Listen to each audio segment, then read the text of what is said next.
Ever since the pandemic, indie films, more and more, especially the horror genre, have been exploring those themes of grief and loss and loneliness and isolation and just stuff. It seems to be very popular lately. And we've got one for you today that deals with some of those subjects, as well as how much trust should you put into your therapist. We're looking at Evil Lurks. It's written and co-directed by Aaron Hawkins, who wrote it with Chris Shern, and we get the story of Kimberly, who is dealing with a lot of stuff and some trauma that has happened in her life, and she goes to some hypnotherapy to try to get it sorted out. Well, the very charismatic hypnotherapist suddenly has a turn in his character, a violent evil turn, because she doesn't know that it's possessed by an entity known as the Man, who shows up every 15 years at a blood moon to claim some folks.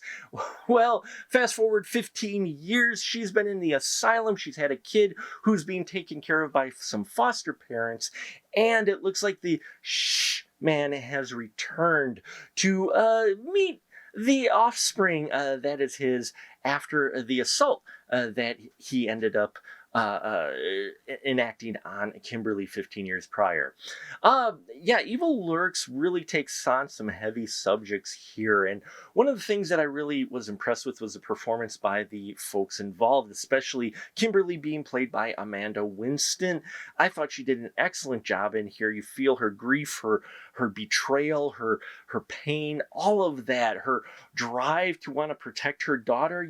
All of that comes right through the screen because of her performance, and I really enjoyed how she played the Kimberly character. Now, Harold is the hypnotherapist, who is played by Chris Shern, who does a fantastic job of flipping on a dime from being this kind of happy, yeah, charismatic, kind of, a little bit of an odd hypnotherapist to completely evil, vile, nasty madman. And he flips on a dime and does it well. And I thought it was very interesting how he could turn that quickly. Now, Erica is the daughter of Kimberly, and she's played by Savannah May. And I thought May did fantastic in this role.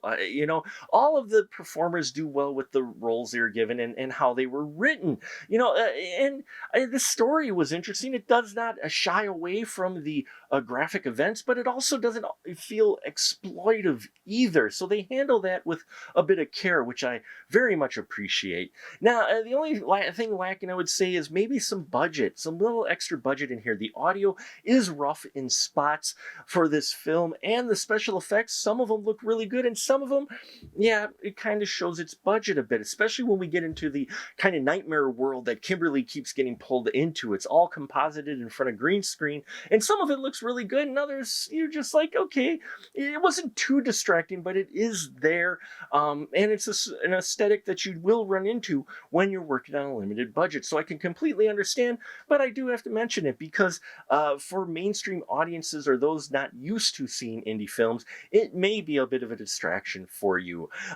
Evil Lurks, I think, is a solid film and could have been even better with a larger budget, but you get what you can and you do with what you have. And I think what they have here is a good collection of talent that does the best they can with it to make an interesting story that if you like indie cinema, you should check out Evil Lurks. So there you have it, folks. Thank you so much for watching. Please check out our Patreon as well. Subscribe, like, and all of that bells and whistles here. Help us get over 2,500 subscribers by the end of the year.